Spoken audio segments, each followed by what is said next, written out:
ladies and gentlemen, and welcome to the penultimate for this year episode of The Hidden Agenda. I am Tony. I'm Thanasi. And we are coming right up to just before December, where we give up for the year and refresh our ideas. And I don't know about you, Thanasi, I need more ideas.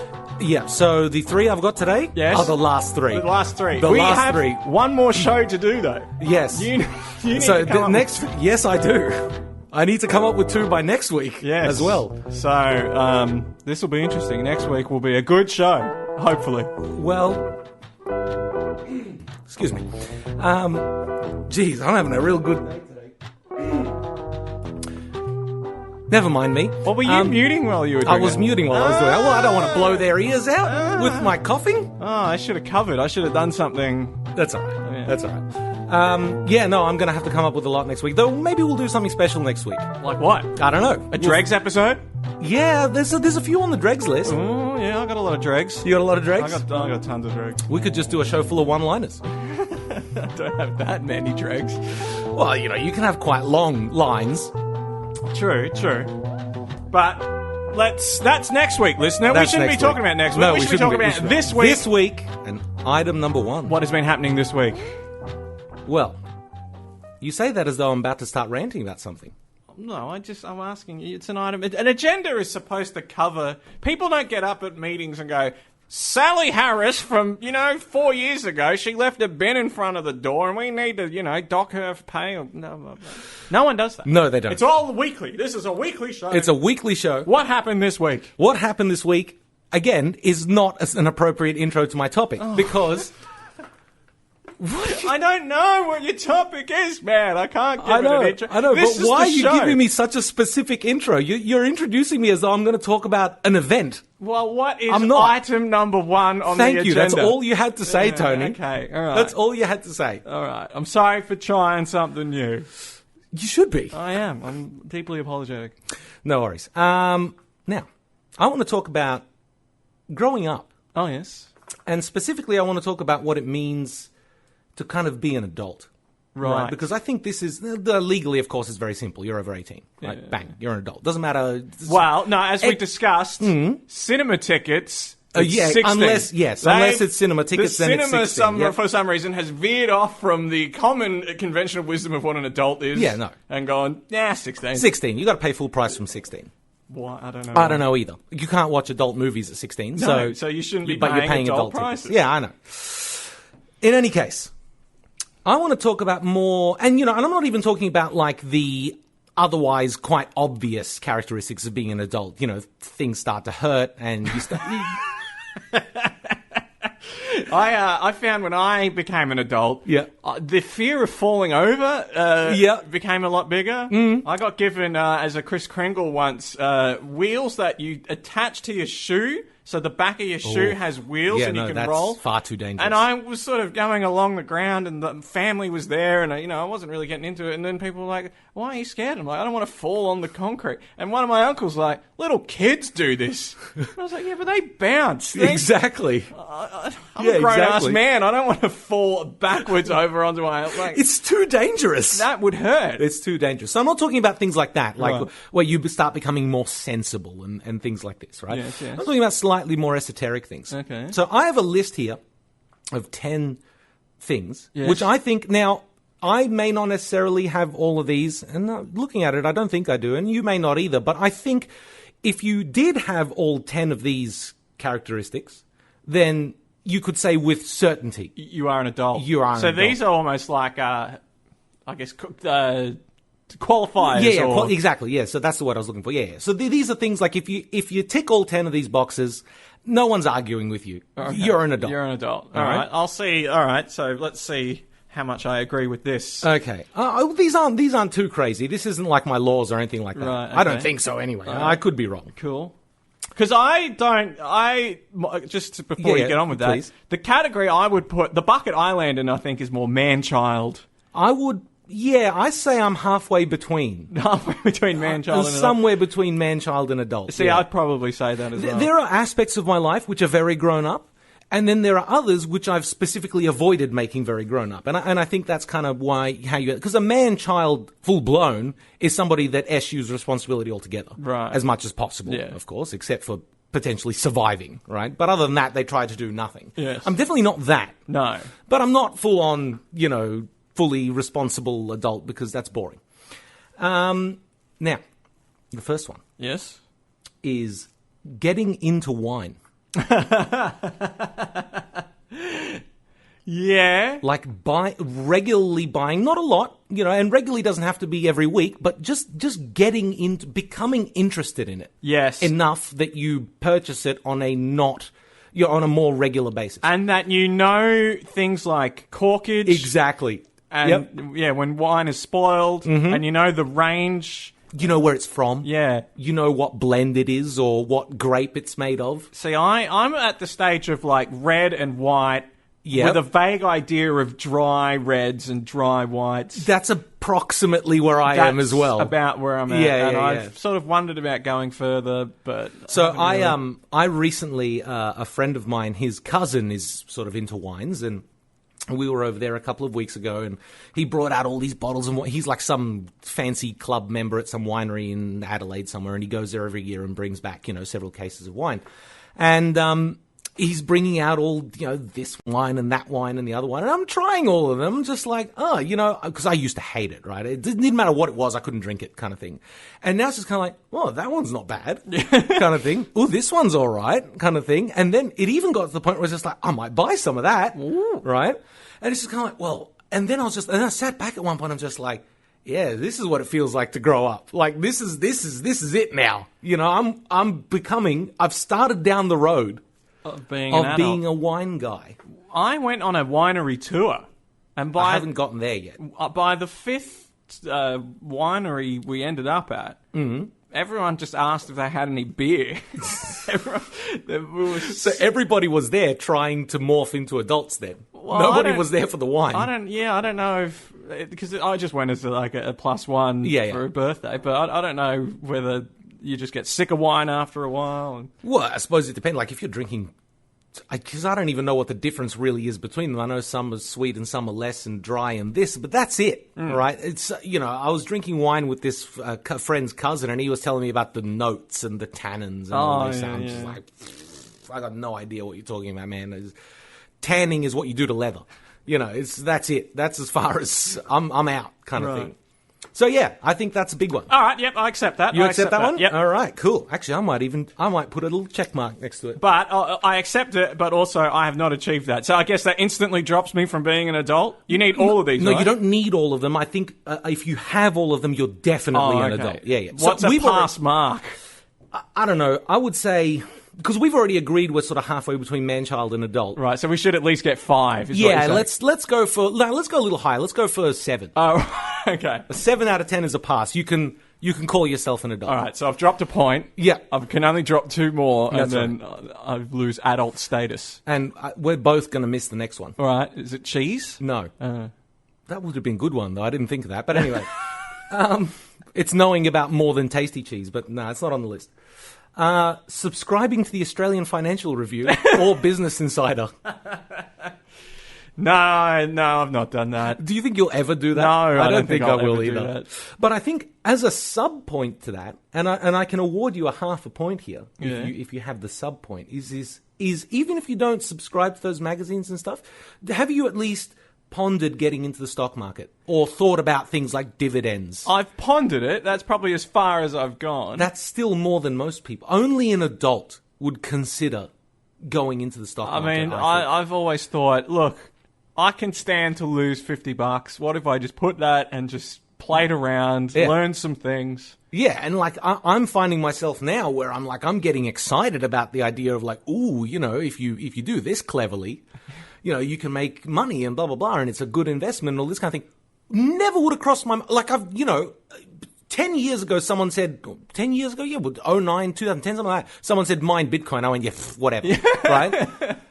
If I had done it then, I wouldn't be here. I was the same. That's for certain. When I found out about Bitcoin, it was 9 cents a coin. Yeah. And I'm like, well, okay, obviously, what's 9 cents? This thing has very little value. This is when I found out it was like 0.9 of a cent. But Yeah. like, what's it going to do? And then it went to $1, and then it went to $100. I'm like, yeah, well, surely that's about surely it. $100 is the limit. And then $24,700 happened, and What? you're just like, excuse me? Yes. No, I should have got on the Bitcoin craze. So am I giving you the half point there? Oh, look, I've pondered it.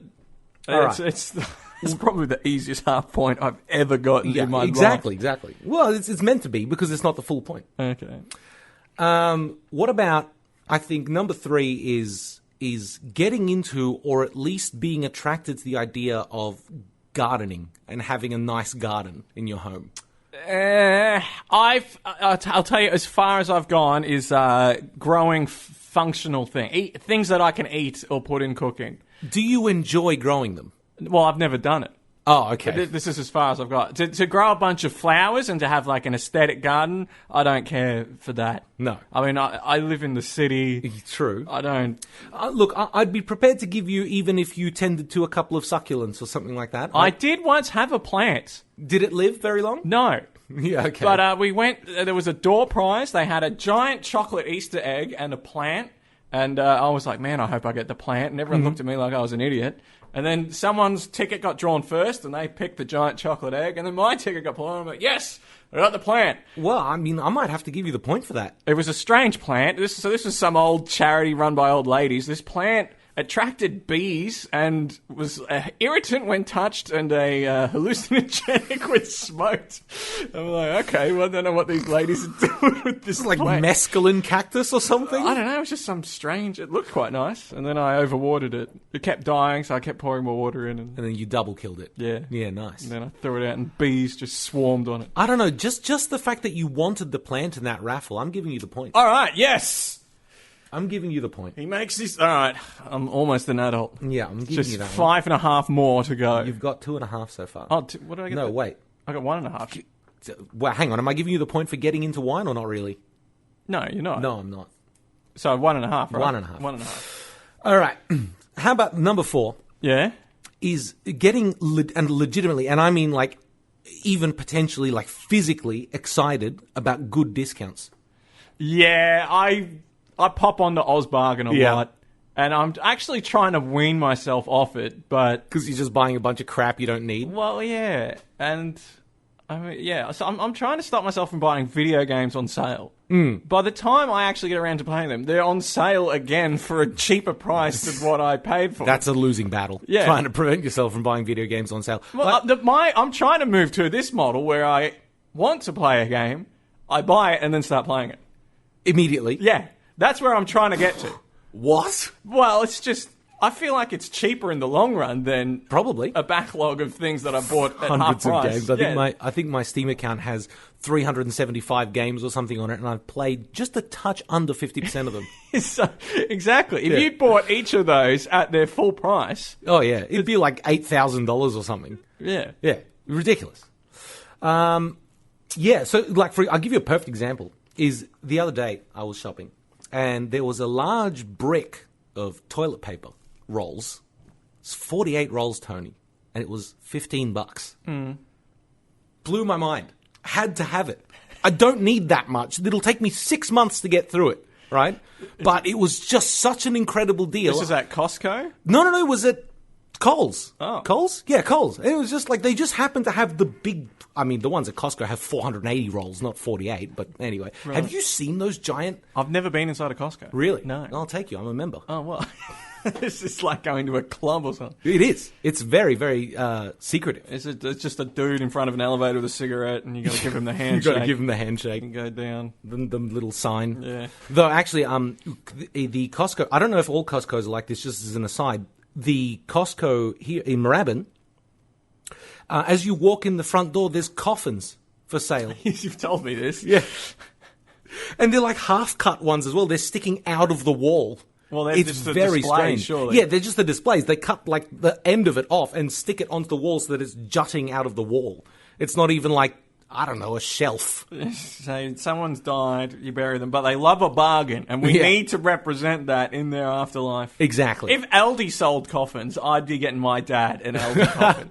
That man loves Aldi. He has a ritual every week. He goes with some people from the court he's in. Yeah. And that's a street court, not a law court, but they go and have breakfast and go and see what Aldi have in the middle aisle because it changes weekly. Yeah. My favourite thing to do was to go check out what the glass cabinet with the electronics had in it. Yeah. Every week I'd go and have a look. Yeah.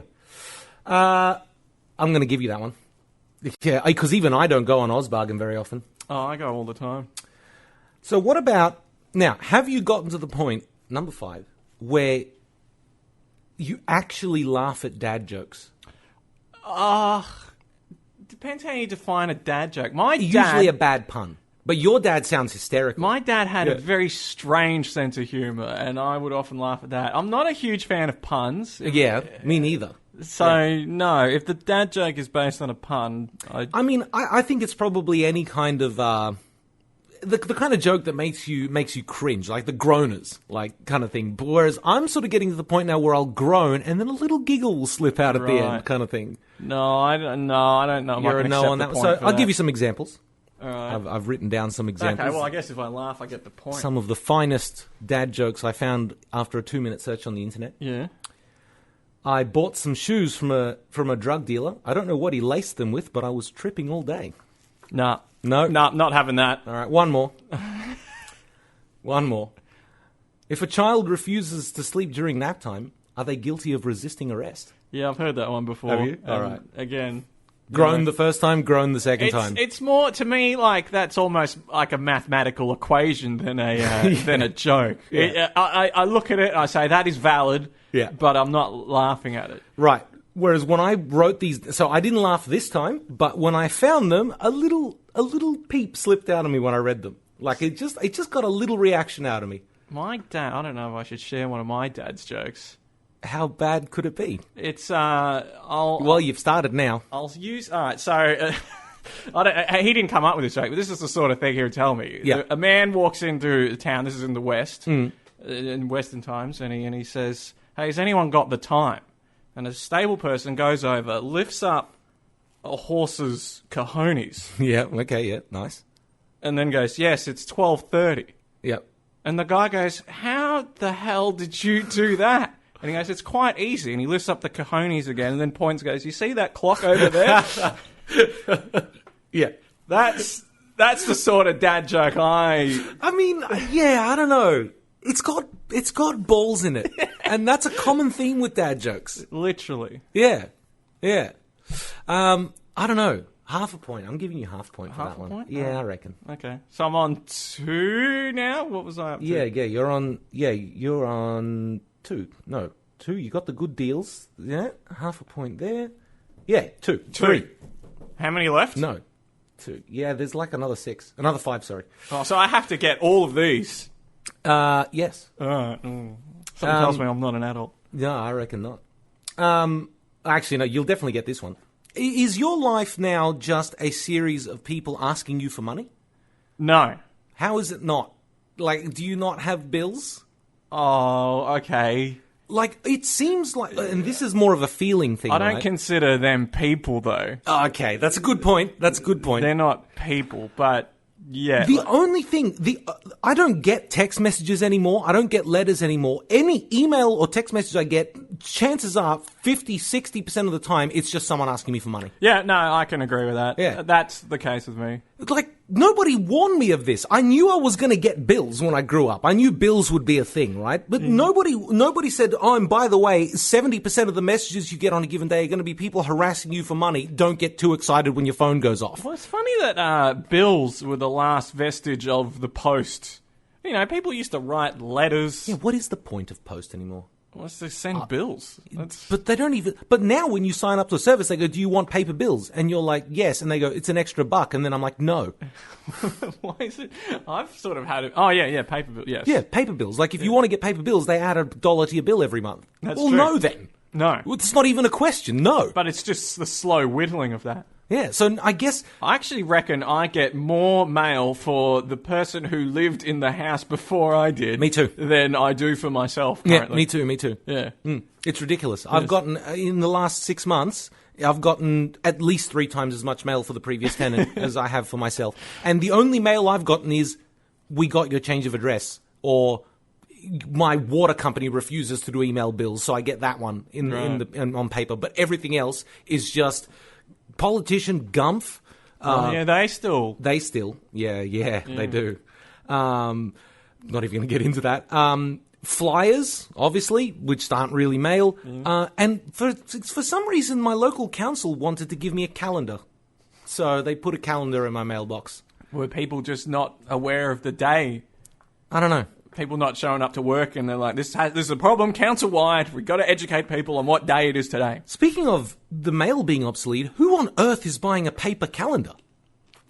I don't know, you stick it on your wall. You don't, though, do you? You could. You wouldn't. You could. I'm not saying it's impossible to do so, but who on earth is marking off days or writing anything on a paper calendar anymore? People who don't want to open an app.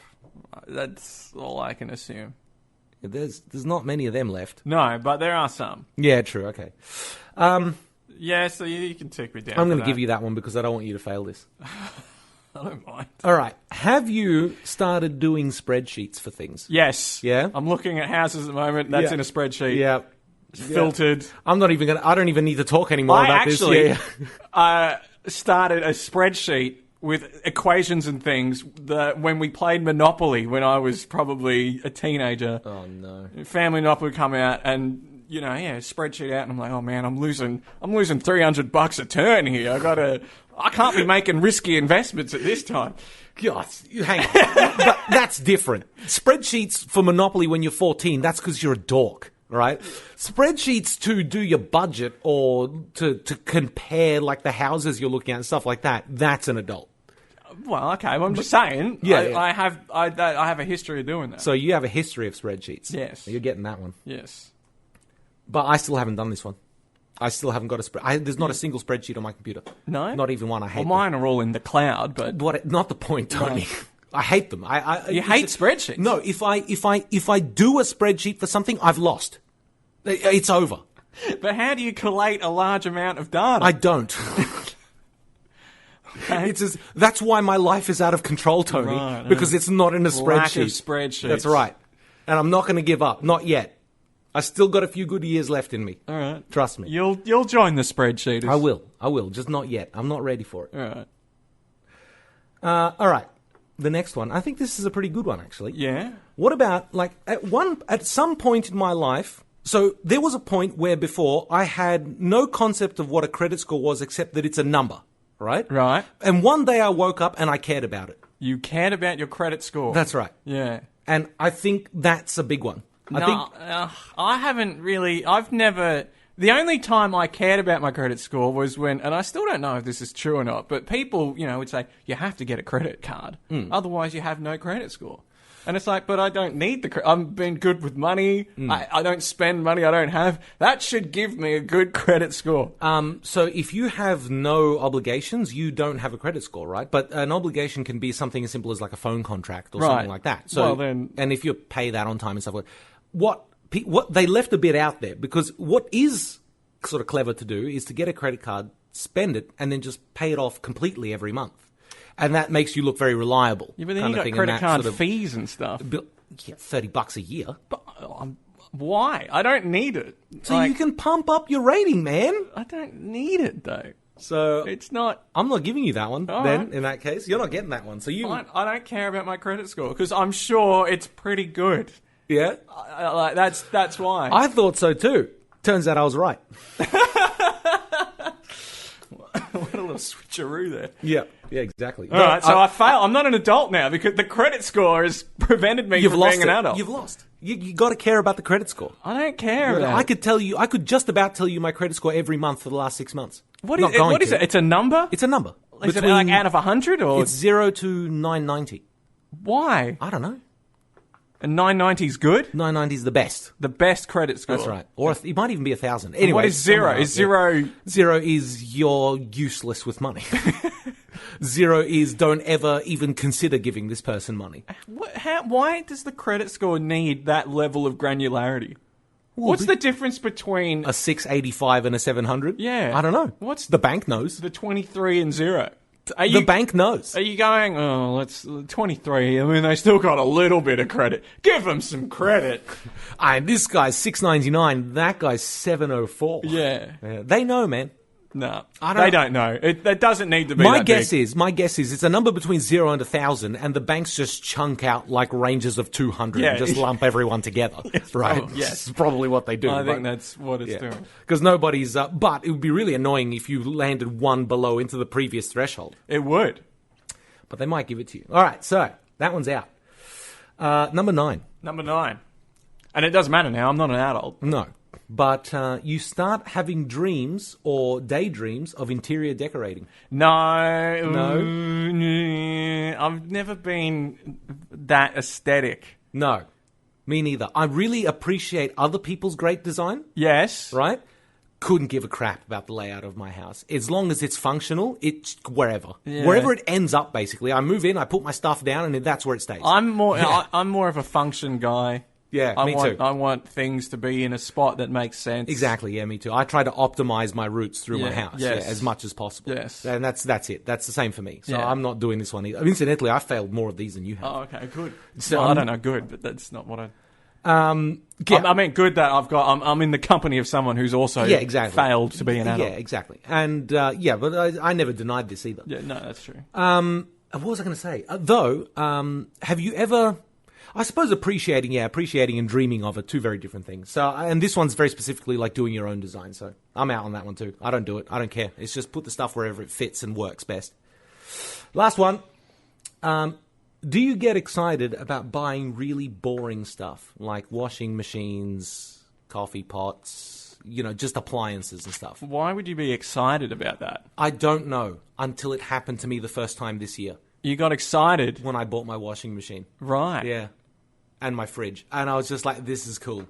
This is cool? I don't know, man. It just happened. This is cool? I almost said a bad word. I bought the stuff, right? And then it showed up at my house, and I'm just like, yes, I'm a grown-up now. I own a fridge. Right. I own a washing machine, that's not somebody else's or whatever.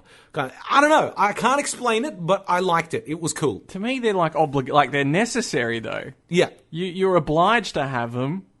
Yeah, I know. So you go and you fulfill that obligation. Yes, but when I was a kid, things like washing machines and fridges and stuff were the realm of parents. Yeah. Yeah.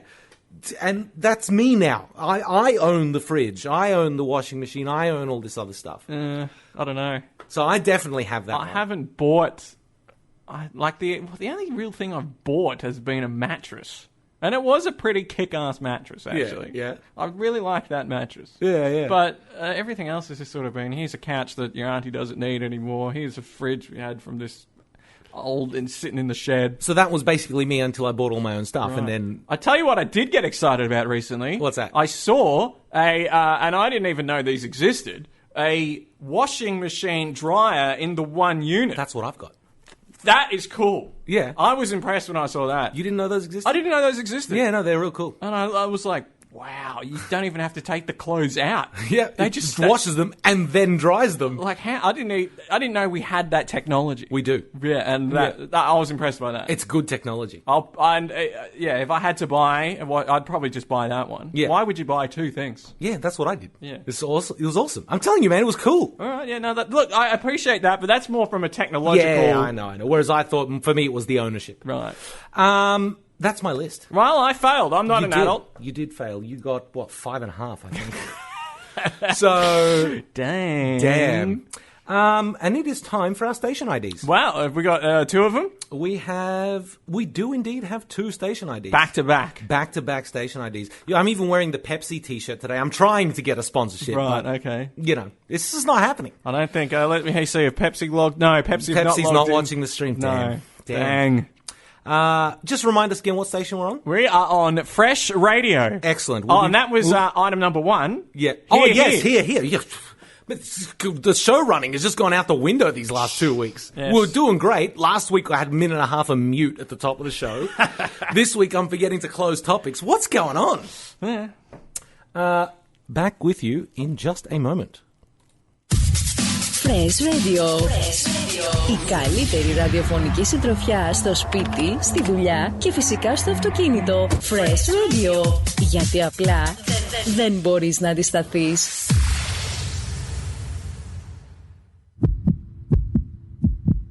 Η ραδιοφωνική καρδιά της πόλης χτυπά μόνο εδώ. Στον Fresh. We're back. We're back on Fresh Radio with the Hidden Agenda. Can we hear one of those one more time? I can't do it. Okay. I can't do it. I don't understand this one.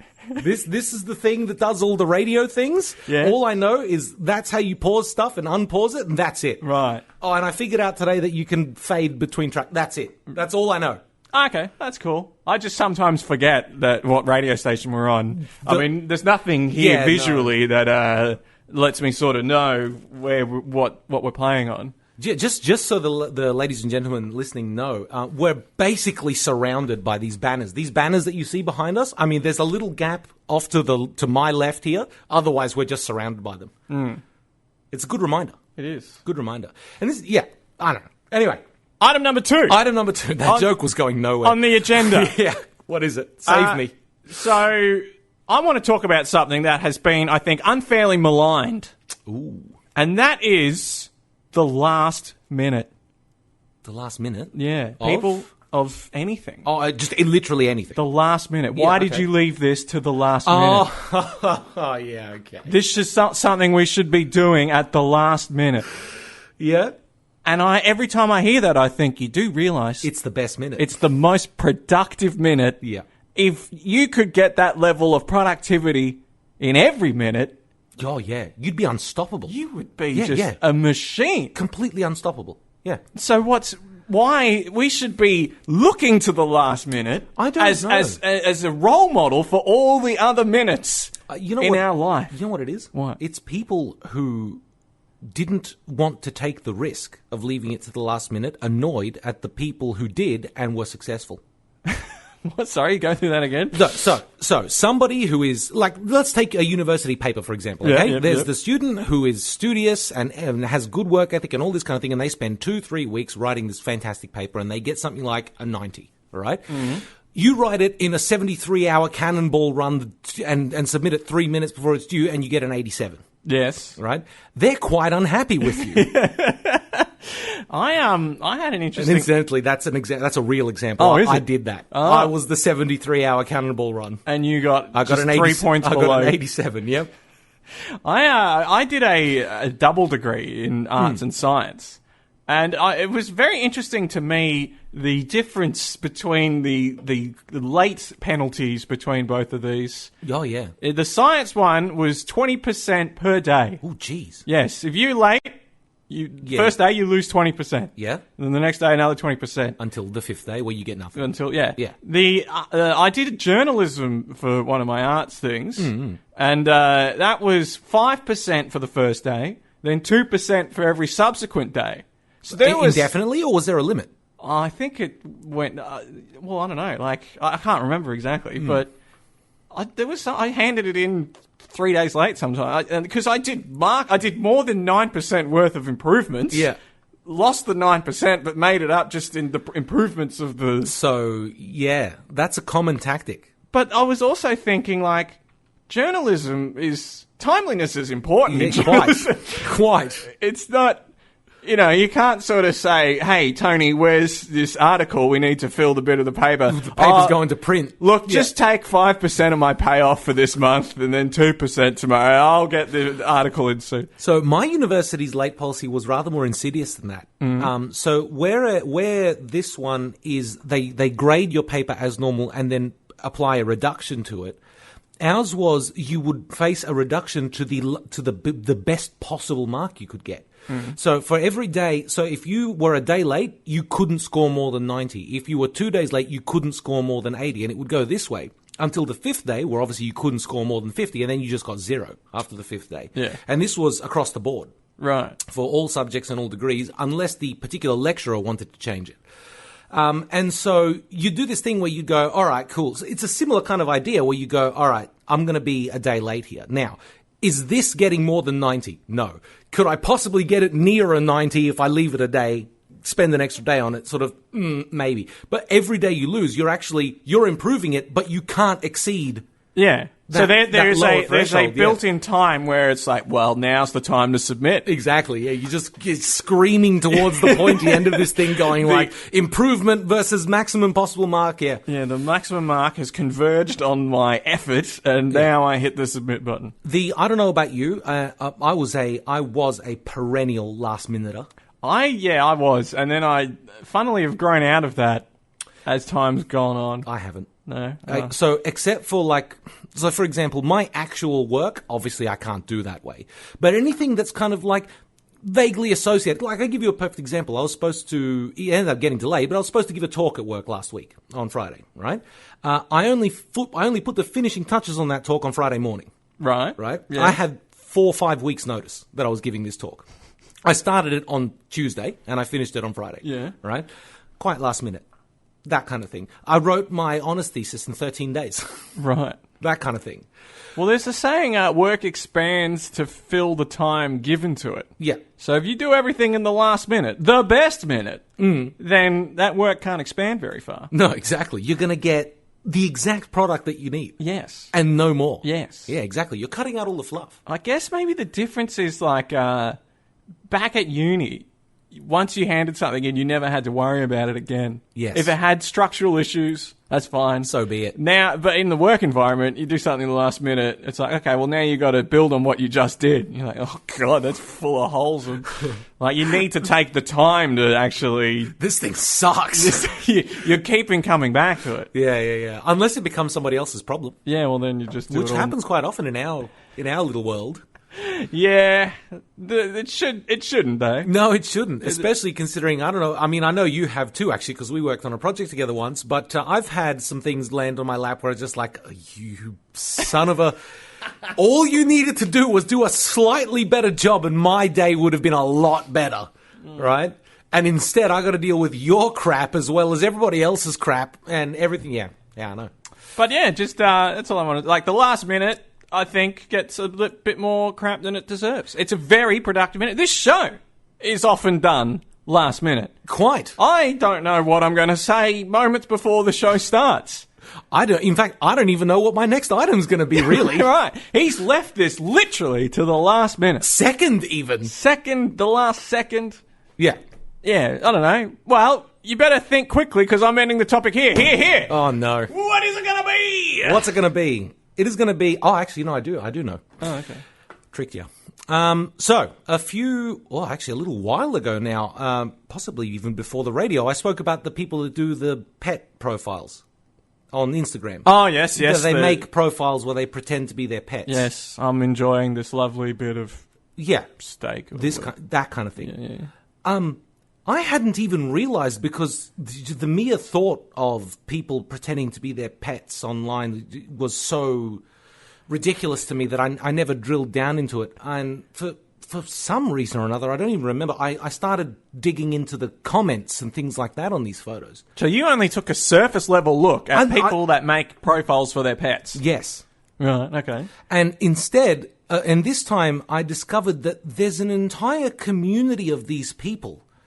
Not the full weirdos. I'm not even going to say the name, but I think you know what I'm talking about. But there's a bunch of people that pretend to be cats, dogs, whatever, on the internet, and then leave nice messages to other cats and dogs as though they're all people. So it's bad enough that there's a person behind this profile pretending to be a dog. Then it's talking to other people pretending to be dogs as though they're people dogs. I don't know. And it just scared the hell out of me. I'm looking at this picture of a dog, somebody pretending to, I don't even know how to say it. Someone pretending to be a dog, right? On the internet. Yes. Okay.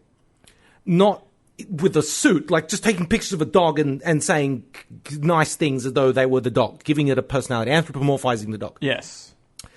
And then another dog commented on the first dog's picture, "Oh, you look like you're having fun." And then the first dog replies like, yeah, I had a great day today. I went and did this and that. And I'm sitting there thinking, have these people completely lost their minds? Yeah. Who does this? What person gets up in the morning and just goes, yes, I'm going to go and pretend to be a dog on the internet today? Yeah. Yeah, I don't know. If you were looking for a genuine answer, I can't help you there. Help me. What? In any way you can. Help me try and rationalize it. Comment, people, whoever, listeners. This genuinely scares me, right? If you've got any ideas as to why this is happening, please help me out. I could only hazard guesses. Please do. That's better than I've managed so far. I don't know, but it's funny to me that people would spend. Apparently, we're becoming a very isolated society because we're all pretending to be dogs on the internet. That's partly the problem, yes. But maybe it's I don't know. Maybe along the way we've lost the joy of talking to strangers. So we talk to strange dogs. There's 6 billion strangers on the internet. Yeah, they're all jerks. They're all jerks. I know. I don't want to talk to strangers on the internet. Why not? I go through Facebook now, and I'm sick but of hang your on. crap. So you're telling me you don't my crap? No, not your specifically. Everybody's crap. Everyone's crap. I've blocked you on Facebook. Yeah. No. Okay, but what? All right. What changes though? What changes when you're still talking to a stranger? These people don't know each other. There's a community of dog pretenders giving each other tips about the best grooming places. Oh, this one has a nice bubble bath. That park has, more fun toy. It is interesting because if you stumbled upon a group of people saying, hey, my dog likes this toy, what toys do your dog like? That's perfectly normal. Exactly. There's nothing wrong with that. That's just pet owners giving each other tips. So it's the anthropomorphizing that's the issue. Yes. And, I don't know. I've never I feel like the more you anthropomorphize, the more divorced you become from reality. From the actual... Like, the dog who's on Facebook saying, I had a fun time in the park, in reality is licking its balls in the corner somewhere. Yeah. This is the real dog. That's looking about going, when am I going to eat food next? Yeah. That's the real... So none of that is real when you're looking at the posts and things. Is it people that bought their pets and regret it? No, I don't think and are trying to give it a personality because it's boring. No. You don't think so? I don't think you can go that far. Oh, I could be. I'm sure it's a non-zero number where that's true. Yeah. When we like the phrase non-zero on this show. It's hard to argue with non-zero. It is. That's why we like the phrase. No, I don't think it. I think it's more just people become wrapped up in the ideal of these things. They want their dogs. Like I like dogs. The dog, it just comes in, it brings joy, and then people just kind of want to take that joy and I guess keep running with it. It doesn't bring me joy when someone pretends to be their dog. It brings me horror. Yeah, but it's not for you. Then why are they broadcasting it to the World Wide Web? It's for other. Wow, nobody said that since 1997. But anyway, it's for other people like them to. So go and do it off in a corner where they can't see you doing it. How are you? Aren't they doing that? Where are you stumbling upon this? They may or may not be people I know, who I hope aren't listening, actually, but they may be. Well, then, I don't know. We're doing this, and people are probably going, can you shut up about this and just get to dog pictures? Except I'm not pretending to be a dog doing this. No. Look, I'm not. No, you're not. Yeah. A friend, actually our colleague, Matthew, who has the show after us, Saturday Classics, says role-playing has been around for years. Everybody gets kick out of something, and people want something simple. Now, I get role-playing, right? Role-playing... There's things like LARPing, those people that put on the... Yes. Whatever, and they go off and hit each other with foam sticks. Yeah. Swords. Whatever. That's already a bit weird, let's be honest, but it's whatever, right? It's no real worse than acting or something like that. Do they do the D&D rules? I've never seen a LARP session, but I always imagine it would be very stop-starty, like, you got to check whether that spell actually cast properly. The ones where they do, they do. They do. So I'm not sure how if do you it's get a good dice flow rolls. Like, to me, that's They sort don't, though. Have you ever seen one of those? No, I've it's never just seen a bunch of dorks running around and just pretending to whap each other with sticks. Because you also have, like, the battle reenactments, and they don't sort of stop to roll dice or do anything. The ones that are the fantasy ones, the wizards just win. Like, the wizards just kind of go zap and you have to fall over. There's no... They don't pause the game to roll a die or anything like that. The wizard just points at you and says, so it is basically just like a battle reenactment society. Yeah, but even like dragons. The medieval reenactors and stuff, that's role-playing. I don't think this is role-playing.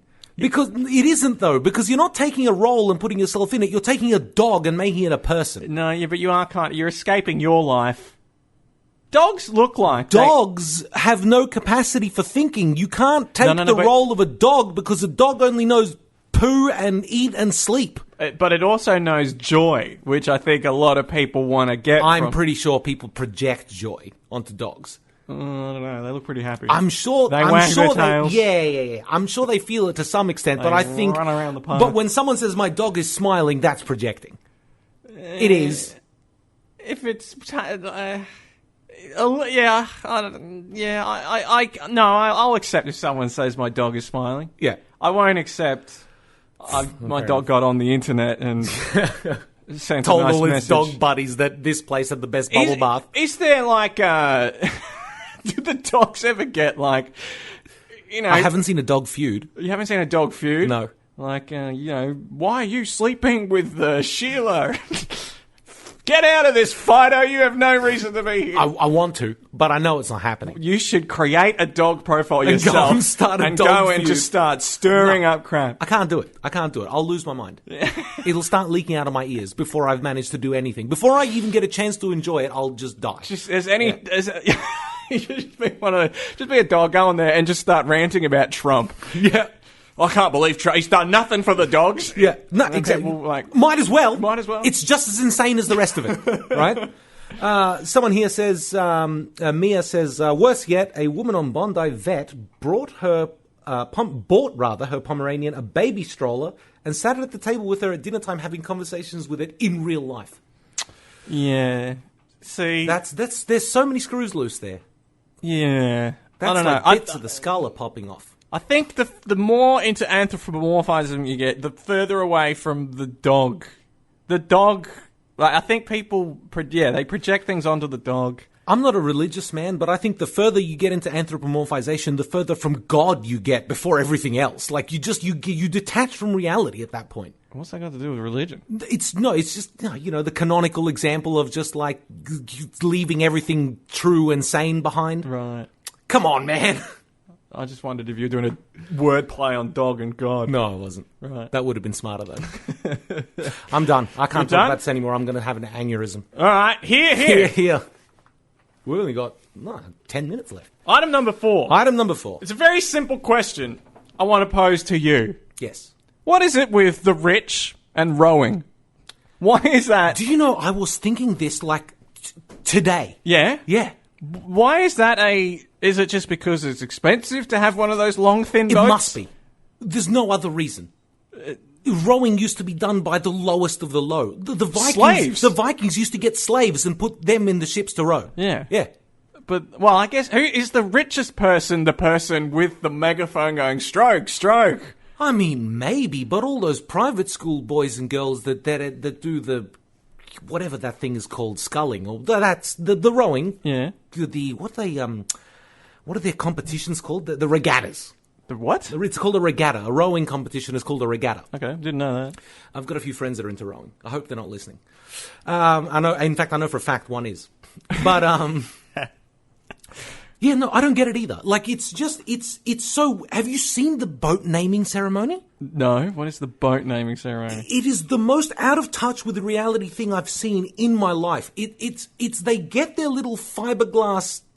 Almost said a bad thing again. Their little fiberglass thing, and they put it up on these little cross stands like this, and they give it a name, and they smash a bottle of champagne on it, like you would do on the Titanic, right? On their little fiberglass. So that's expensive, bucket. Wasting champagne on it. Yeah, but there's like a whole thing. They invite their friends. Everybody dresses up. They have Finger food afterwards. They have finger food. That's right. For finger food. That must be a rich type of finger food I've not encountered yet. I saw one of these happening on the Yarra. Yeah. Right? And then I asked my rowing friend about it. He's like, yeah, that's a thing. I'm like, have you people got nothing better to do than to... It's like a full-day event. But why is it about... I might be exaggerating a little bit, but... Yeah, I don't understand what the rich see in it. I mean, it's not going to make you wealthier. I know one thing about the rich, they like getting richer. Well, I've never seen a rich person go, I'm pretty comfortable with the level of wealth I have. If anything, I could lose some. I've not seen that. So, but I don't, to me, buying a boat, I don't really get what that's doing for these rich people. Rowing it, it doesn't seem like a very interesting activity. Yeah, exactly. They're spending a bunch of money to do hard work. Yeah, exactly. They could be eating caviar. That's right. Or foie gras. They could, yeah. The most delicious wines. Anything. Cheeses. Yeah. Cured meats. No, instead they're spending $15,000 on a slab of carbon fibre and going up and down a dirty river for 8 hours Having a day. a man yell at them. Yeah. To do better. Do you know what the yelling man or woman on the boat is called? Isn't he a cock? The coxswain. The coxswain. All the terms around boating are really archaic and kind of silly sounding as well. Why is it? What's the coxswain? No idea. Right. I've asked several times. I've been told several times. I cannot commit it to memory. So it wasn't a very interesting answer. No, it really wasn't. I just don't get what I don't see what they get out of it. I mean, there's surely better activities for the very wealthy to do. Yeah. Anything. You know what? If you're going to spend that much money, do something more fun with it. Just throw it at people and see how they react. Instead of buying a $15,000 thing and rowing up and down forever, just throw $500 at somebody and see how they react. Drive a Ferrari into a river. Yeah. Yes. It cost you a bit more, right? But it's a great story. It'll probably make the news. It would. Yeah. Like the time the Beatles drove the Rolls Royce into the pool. I did not know that. Yeah, no, it was at it might have been the Beatles. Anyway, it was in the 70s. Some big rock band just bought a Rolls Royce and drove it into a hotel pool just because they could. Wow. How rock and roll is that? That seems to me a bit more fun than... Yeah. How rock and roll is that? Is it even that great? How great a bit of exercise is it? It's a really good exercise. Is it? Yeah, it is. Is that why they're doing it? Just to stay fit? You can do any number of things that cost a lot less money to stay fit. I don't know. If you're ultra rich and you're listening to this show, why not flick us some bucks? Yes. Yes. In the form of sponsorship. Or answer the question, why? What's with the rowing? The rich seem to just like water. They got the boats, and it must just be because it's expensive and there's no... This is the thing, right? Is that the super whiz-bang fancy carbon fibre boats and stuff are all very expensive.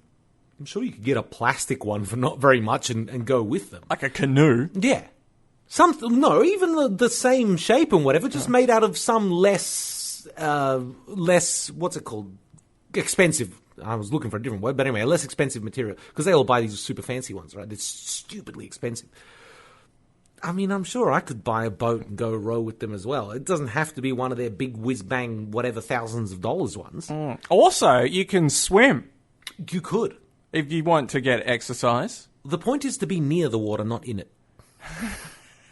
Where are they going as well, though? Nowhere. They go up and down. Yeah. Yeah. Have you seen them on the Yarra? Well, yeah. That's what they don't. They go up. They turn around. They come back, and they just do that for 8 hours or whatever. Yeah. Training. They get up at 4:30 in the morning to go. At sailing. What point though do you stop?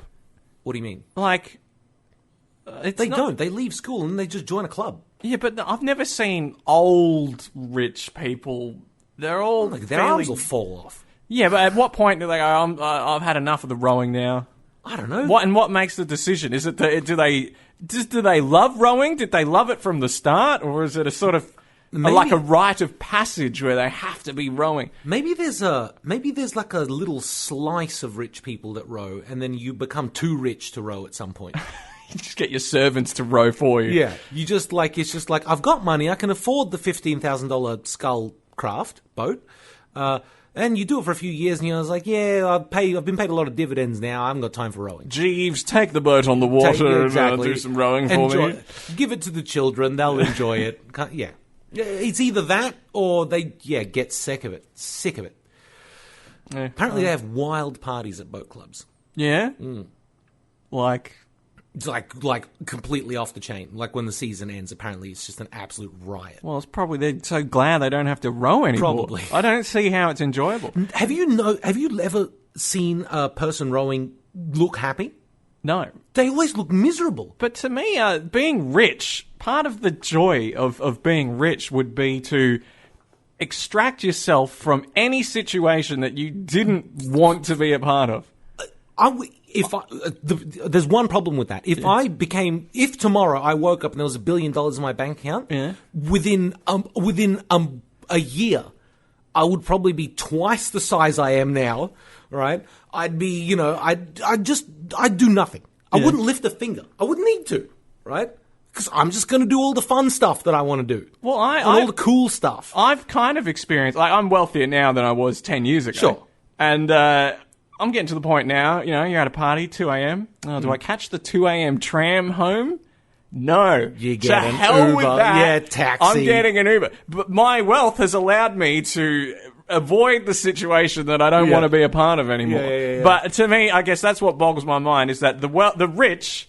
They should be able to avoid rowing, because I don't believe for a second they enjoy it. It's been a very long time since somebody needed to row to work. Yes. A very long time since somebody needed to row to work. Yes, it has been. I got nothing. You got nothing? I got nothing. I got nothing either. Here. What do you reckon? Other business? Or do you want to? Is your final topic something you can sneak in? Yeah. It's more of a thought than a topic. Maybe I'll leave it for the dregs. Okay, yeah. I think I'll leave it for the dregs. Leave it for the dregs? Yeah. Now, there was an email that I wanted to read. Awesome. Got our theme song playing. Let me just pull up the email. I probably should have done this before, shouldn't I? This is every time I do this. So, we've had a request for sponsorship. What? Calm down, it's not a real one. George Wilson, our esteemed listener. What does he want to sponsor? He says, in an email with the subject line, "I like your style, boys." He pays attention. He pays attention, that one. There's a reason he's so esteemed. Right. He says, to the Hidden Agenda hosts. He pays attention, but doesn't know our names. I think he's just being formal. Yeah, all right. Okay. I am writing to you regarding the advertising opportunity currently available on your radio entertainment program. Cool.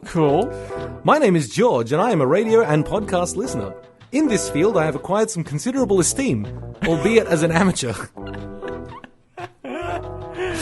I wish to become a professional in this niche industry, and to that end, I would like to advertise my listening services on your program. Oh, so he's selling a single listen. Yep. He's going to put an ad. My name is George, and I'll listen to your show. So hang on, Facebook, you can boost, what is it, $5 gets you 1,000 clicks or something? Whatever it is, yeah. So he would have to probably match, for his one click, what's he offering? Well, he actually just says, are you able to give any indication of pricing? I look forward to your response. Sincerely, George, esteemed listener. Well, 1/1000th of $5. 1/1000th of $5. Was that 0.005 cents or something? Yeah, a very small amount. Yeah. But, that was our first official response. Wow, that is disappointing. Quite. Listeners, I am very disappointed in you. Get us sponsors. We don't want to do the work ourselves. Yes, but also spread the word and thank you for listening. Yes. Penultimate show.